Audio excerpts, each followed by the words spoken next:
अहोई अष्टमी का पर्व हर साल कार्तिक मास की कृष्ण पक्ष की अष्टमी तिथि को मनाया जाता है। इस दिन माताएं अपनी संतान की लंबी आयु, सुख समृद्धि और उज्जवल भविष्य के लिए व्रत रखती हैं। इस दिन अहोई माता की पूजा करना अत्यंत शुभ माना जाता है। इस साल 2024 में अहोई अष्टमी का व्रत 24 अक्टूबर दिन गुरुवार को रखा जाएगा। शास्त्रों के अनुसार ऐसा कहा जाता है कि अहोई माता की पूजा करने से संतान की लंबी आयु होती है और संतान के जीवन में आ रही हर तरह की समस्याएं भी दूर हो जाती है। अब चलिए जानते हैं कि अहोई माता कौन है। तो अहोई माता को माता पार्वती का रूप माना जाता है। इन्हें संतानों की रक्षा और उनकी लंबी उम्र प्रदान करने वाली देवी के रूप में पूजा जाता है। इनकी पूजा करने से महिलाओं के अगर कुंडली में ऐसा है कि वो कभी माँ नहीं बन सकती हैं, अगर उनका बार बार गर्भपात होता है या फिर जन्म लेने के साथ ही उनके संतान की मृत्यु हो जाती है, तो अगर आप अहोई माता की पूजा करते हैं तो ये सारी चीज़ें खत्म हो जाती है और आपके संतान की स्वयं अहोई माता रक्षा करती हैं। इसके ऊपर एक पौराणिक कथा भी है जो मैं आपको इस वीडियो में सुनाऊंगी, तो वीडियो में लास्ट तक जरूर बने रहें, क्योंकि जो अहोई माता का कथा है वो अहोई व्रत के दिन ज़रूर से ज़रूर सुनना चाहिए। कोई भी व्रत कथा बीच में नहीं छोड़ना चाहिए।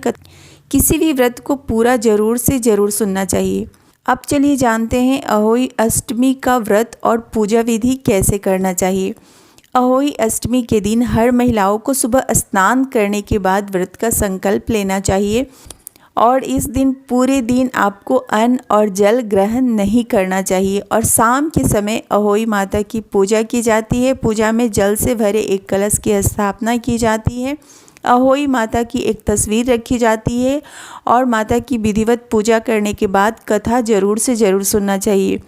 एक चीज़ आप लोग यहाँ पे कर सकते हैं, जब आप पूजा करें तो पूजा के दौरान चांदी की अहोई या फिर किसी भी मेटल की आप अहोई बना करके इसकी भी मूर्त बना के आप पूजा कर सकते हैं। अहोई माता का जो व्रत होता है ना, शाम के समय जब तारे निकल आते हैं ना तो उनको अर्घ दिया जाता है और चंद्रमा के दर्शन के बाद इस व्रत का पारण किया जाता है।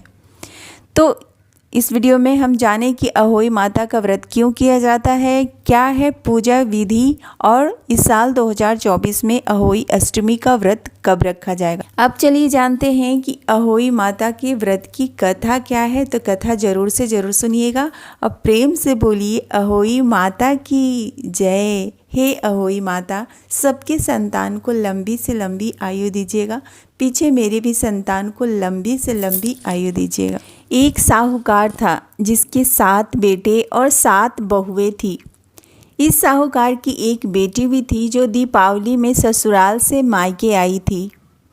दीपावली पर घर को लीपने के लिए 7 बहुएं मिट्टी लाने जंगल में गई तो ननद भी उनके साथ चली गई। साहूकार की बेटी जहाँ मिट्टी काट रही थी उसी स्थान पर स्याहू अपने 7 बेटों के साथ रहती थी। मिट्टी काटते हुए गलती से साहूकार की बेटी की खुरपी के चोट से स्याहू का एक बच्चा मर गया। इस पर क्रोधित होकर स्याहू बोली, मैं तुम्हारी कोख बांध दूंगी। स्याहू के वचन सुनकर साहूकार की बेटी अपनी 7 भाभियों के पास जाकर विनती करती हैं कि उसमें से मेरे बदले कोई अपनी एक कोख बंधवा ले। सबसे छोटी भाभी ननद के बदले अपनी कोख बंधवाने के लिए तैयार हो जाती है। इसके बाद छोटी भाभी के जो भी बच्चे होते थे वो 7 दिन के बाद मर जाते थे।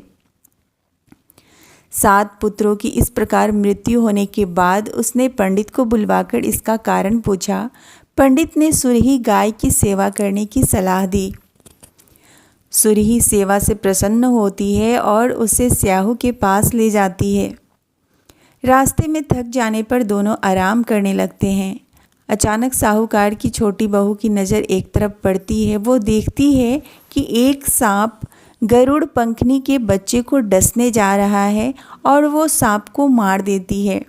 इतने में गरुड़ पंखनी वहाँ आ जाती है और खून बिखरा हुआ देखकर उसे लगता है कि छोटी बहू ने उसके बच्चे को मार दिया है। इस पर वह छोटी बहू को चोंच मारना शुरू कर देती है।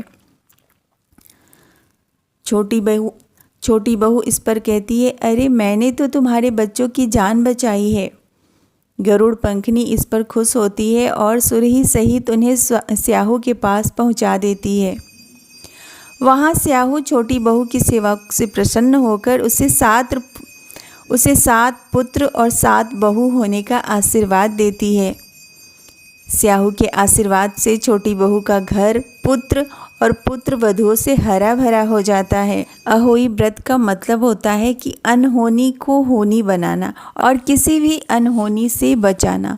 इस दिन से ही हर महिलाएं अहोई अष्टमी का व्रत करती हैं अपने संतान की लंबी उम्र के लिए, उनके जीवन पे कभी कोई संकट, कभी कोई मुसीबत ना आए, इसके लिए हर माताएं अहोई अष्टमी के दिन निर्जला अहोई अष्टमी का व्रत रखती हैं और शाम के समय तारों को अर्घ देने के बाद, चंद्र दर्शन करने के बाद इस व्रत का पारण किया जाता है। हे स्याहू माता, जिस प्रकार उस साहूकार की बहू की कोख खोली, उसी प्रकार हमारी भी कोख खोलना और इस कथा को सुनते समय एक कटोरी में गेहूं के दाने या फिर हल्दी चावल लेकर के कथा जरूर से जरूर सुनना चाहिए। तो प्रेम से बोलिए स्याहू माता की जय, अहोई अष्टमी माता की जय, माता पार्वती की जय। इस वीडियो को ज़्यादा से ज़्यादा शेयर करें अपने फैमिली एंड फ्रेंड्स में। वीडियो अच्छी लगे तो लाइक करें, चैनल पे पहली बार आए हैं तो सब्सक्राइब जरूर करें और बेल आइकन को भी ज़रूर से ज़रूर प्रेस करें ताकि मेरे अपकमिंग वीडियो की नोटिफिकेशन सबसे पहले आप सबके पास आए। तो आप लोग हंसते रहें, मुस्कुराते रहें और अपना बहुत बहुत बहुत ही ज़्यादा ख्याल रखें।